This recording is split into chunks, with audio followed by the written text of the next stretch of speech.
Merci. Bonjour.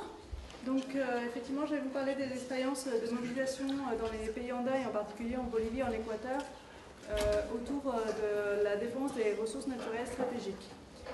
Donc, l'objectif principal de l'exposé,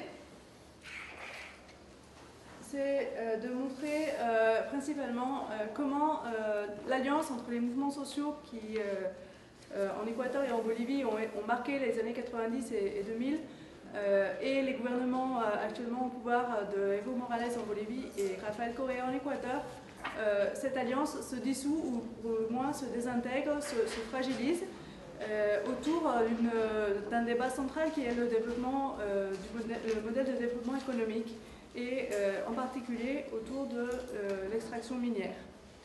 Donc à partir de là, je vais reprendre très rapidement quelques éléments de contexte pour situer la situation actuelle. Donc il faut rappeler en particulier que dans les années 90, on a vu l'émergence de mouvements indiens en particulier, de mouvements écologistes aussi, de mouvements sociaux urbains qui ont fait alliance autour de la dénonciation du néolibéralisme, de la privatisation et en particulier de la privatisation des ressources comme l'eau et également des ressources comme le gaz, le pétrole. Dans les années 2000, ces acteurs sociaux ont donc été des protagonistes importants de plusieurs conflits. Donc on peut rappeler notamment dans le cas de la Bolivie, la guerre de l'eau et la guerre du gaz en 2000 en 2003, mais également les suites dans les deux pays, en général dans les pays andins, sur la dénonciation de la privatisation de l'eau. Il faut aussi rappeler que ces deux pays ont connu une certaine crise économique dans les années 80. L'Équateur a de nouveau connu une crise économique très importante en 1999. Par contre, dans les années 2000, on observe un processus de reprise de la croissance. Et c'est important dans la mesure où cela va faciliter d'une certaine façon un peu la légitimation de ces nouveaux gouvernements au pouvoir depuis 2006 en Équateur et depuis 2005 en Bolivie. Mais donc, comme je le soulignais, ces mouvements sociaux qui donc sont actifs depuis déjà une quinzaine ou une vingtaine d'années sont aujourd'hui mobilisés contre les propositions des deux gouvernements en question autour du développement économique basé ou fondé sur l'extraction minière.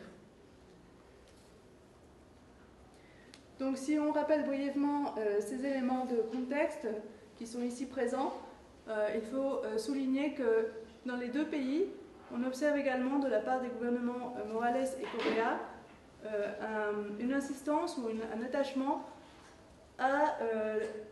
au développement de nouvelles constitutions, donc en Équateur en 2008 et en Bolivie en 2009, dans lesquelles sont reconnus un certain nombre d'éléments que je vais mentionner un peu plus loin, en particulier l'État plurinational, donc je reviendrai sur cette notion, et la notion aussi de bien vivre, qui vont avoir un impact justement sur le modèle de développement. Sont également reconnus ou étendus, parce que ça avait déjà été le cas dans des constitutions antérieures, des droits collectifs pour les peuples indiens. Donc on va voir effectivement aussi quelle implication cela comporte.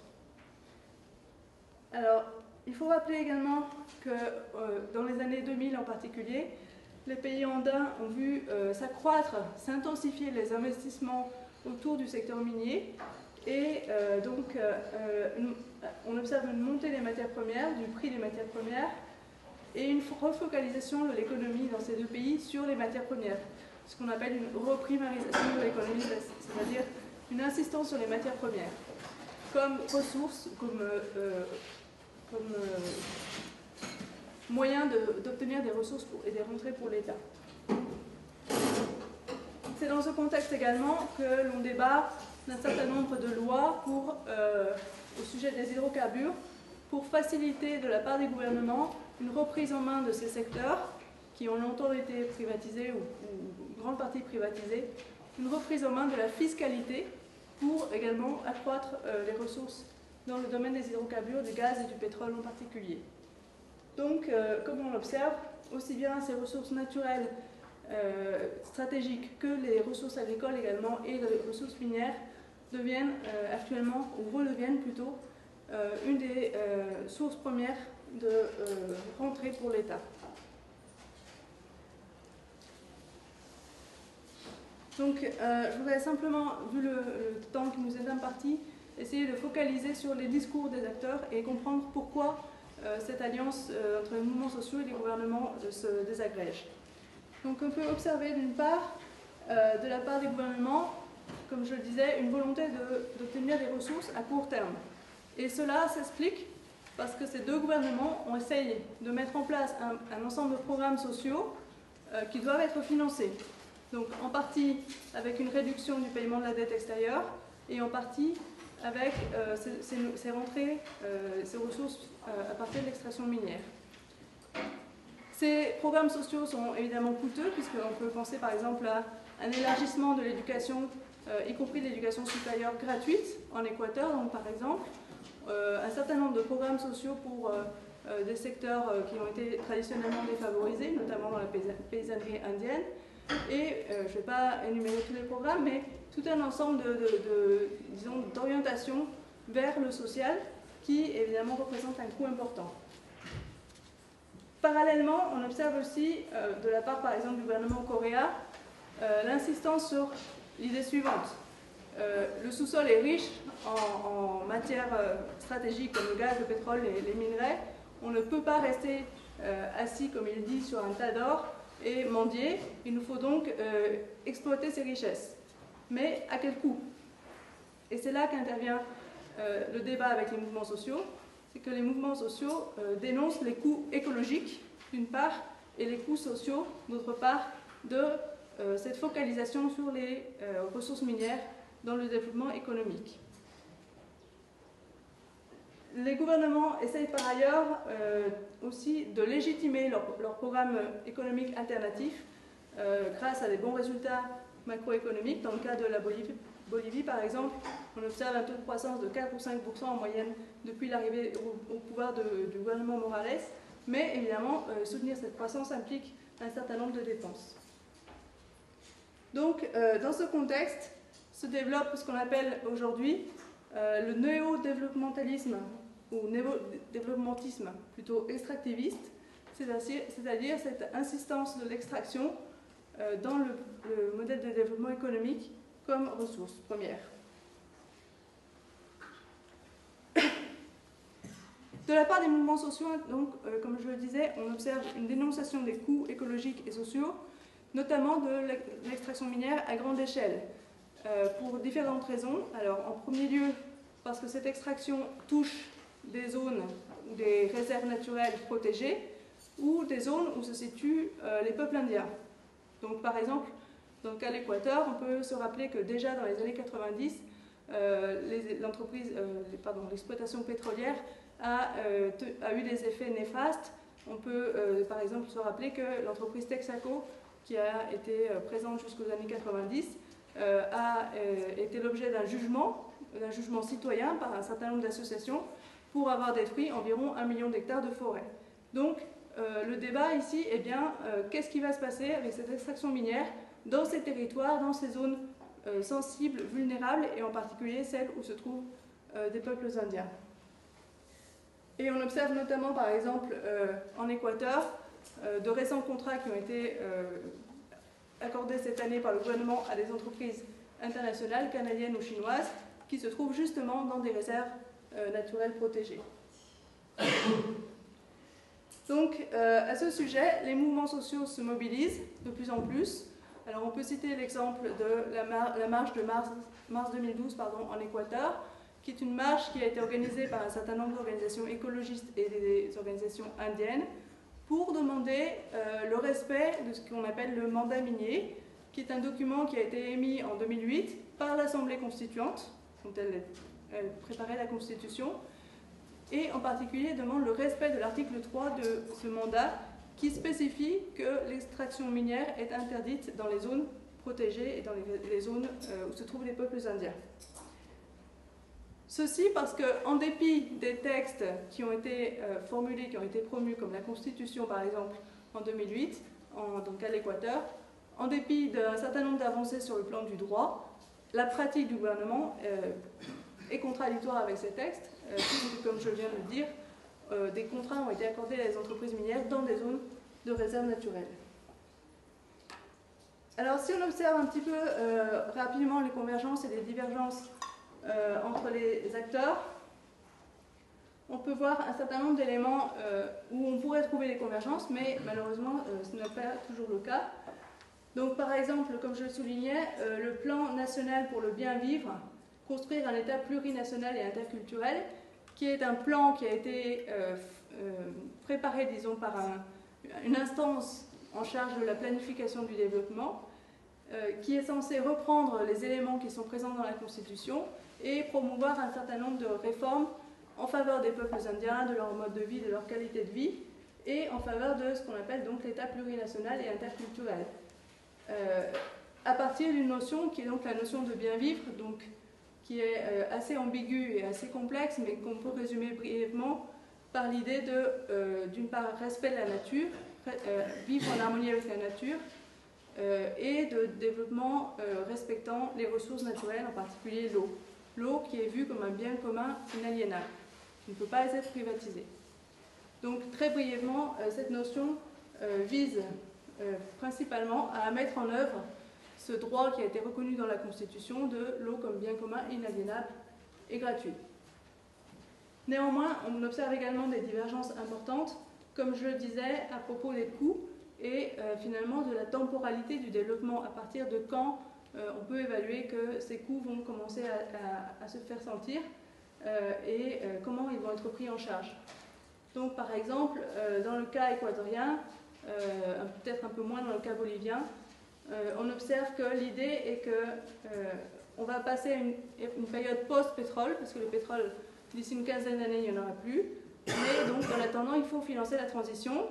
Et les ressources minières constitueraient en quelque sorte la voie ou la transition, le temps de financer les programmes sociaux actuellement mis en œuvre par le gouvernement et permettre au gouvernement de continuer ces programmes. Alors évidemment, sur ce type de temporalité et sur ce type de débat, il y a énormément de divergences par rapport à l'évaluation de ces coûts. L'autre grande divergence, c'est la mise en œuvre des droits collectifs. Donc, par exemple, un des droits collectifs, c'est que les peuples indiens doivent être consultés obligatoirement avant qu'une entreprise commence à exploiter les ressources dans un territoire donné. Et si cette consultation donnait un refus de la communauté ou des peuples indiens de voir cette exploitation se mettre en œuvre, celle-ci devrait être obligatoire. Dans les faits, il n'en est rien. Ou en tout cas, ces procédures sont mises en œuvre de façon, on va dire, relativement factice ou sans suivre la procédure complète et sans aboutir à un résultat réellement obligatoire.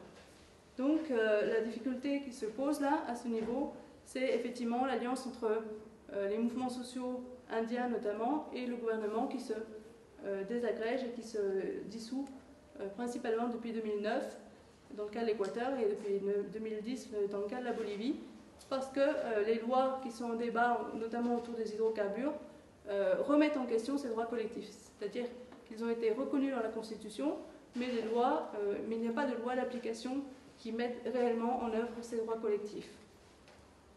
Voilà. Donc, principalement, à partir de 2009-2008, des conflits commencent à émerger importants entre des communautés indiennes et des gouvernements qui ont parfois réprimé ces conflits mis en œuvre par leurs anciens alliés. C'est trop vite. Donc, on a actuellement des risques de rupture importants entre les acteurs sociaux et les gouvernements. Et j'en veux pour preuve, effectivement, les derniers développements en Équateur et même en Bolivie, où on observe que des organisations indiennes qui ont longtemps soutenu, par exemple Evo Morales en Bolivie, se sont distanciées et revendiquent une réelle application de ces droits collectifs. Il faut aussi rappeler, même si je n'ai pas le temps de le développer, que parmi ces droits collectifs, il y a le thème des autonomies territoriales indiennes. Et donc ça aussi c'est un sujet de conflit important avec les gouvernements, parce que ces deux gouvernements, en fait, Morales et Correa, essayent de finalement se focaliser sur une reconstruction de l'État, ou d'une certaine unité nationale en tout cas, même si on parle d'État plurinational, alors que les acteurs indiens, eux, entendent tout autre chose derrière ce terme d'État plurinational. Et c'est pour ça que même si les termes sont utilisés, même si ce sont les mêmes termes qui sont utilisés, ces termes n'ont pas la même signification pour tous les acteurs. Alors, en particulier, dans le cas de l'État plurinational, on peut observer que un des discours qu'on relève chez les organisations indiennes, c'est que ces droits collectifs qui ont été accordés à des peuples indiens dans leurs territoires respectifs, ces droits collectifs devraient être étendus à l'ensemble du peuple national, en l'occurrence équatorien ou bolivien, sur l'ensemble du territoire national. Cela signifierait que finalement, ce principe de consultation avant de mettre en œuvre une exploitation devrait être disponible pour l'ensemble du peuple, pas seulement pour les peuples indiens. Donc évidemment, ça pose un certain nombre de défis importants pour les gouvernements en place actuellement. Je ne sais pas combien de temps il me reste. Vous êtes tout à fait dans le temps, il reste, ça dépend, 2-3 minutes, pas plus. Donc c'est important de souligner cette proposition qui n'est pas forcément généralisable, ou en tout cas pas encore forcément très développée, pas encore très disons, mise sur la place publique, mais qui existe dans les discours des organisations indiennes, en particulier depuis les assemblées constituantes, et qui peuvent prendre un certain essor. Et finalement, pour conclure, l'autre point important sur lequel je voudrais revenir, c'est que les acteurs indiens soulignent que cette construction de l'État plurinational est le prérequis, la condition nécessaire pour une démocratie participative complète, réelle. Alors ça aussi c'est un autre débat sur lequel évidemment je n'ai pas pu m'étendre, mais qui est important dans la mesure où les acteurs indiens ont associé État plurinational et démocratie participative depuis une quinzaine ou une vingtaine d'années. Et ça, évidemment, c'est un débat également très ample dans les sociétés andines, dans la mesure où ça remet un peu en question l'idée qu'on a souvent de démocratie participative au niveau local. Là, il s'agirait vraiment d'une démocratie participative au niveau national, et ça implique, comme on l'observe dans les constitutions, de mettre en œuvre un certain nombre d'instances pour mettre en œuvre cette participation. Mais quand on voit ce qu'il en est de la pratique des gouvernements, on peut se poser la question de savoir finalement à quoi servent ces institutions de représentation au niveau national si on voit que ces principes de participation ne sont pas mis en œuvre déjà au niveau local avec les peuples indiens. Donc il y a un certain nombre et un ensemble de contradictions ici qui sont vraiment de gros calibre, si on peut dire, qui posent un certain nombre de défis pour l'avenir. Merci beaucoup, Mme Lassalle. Donc, je vous propose de garder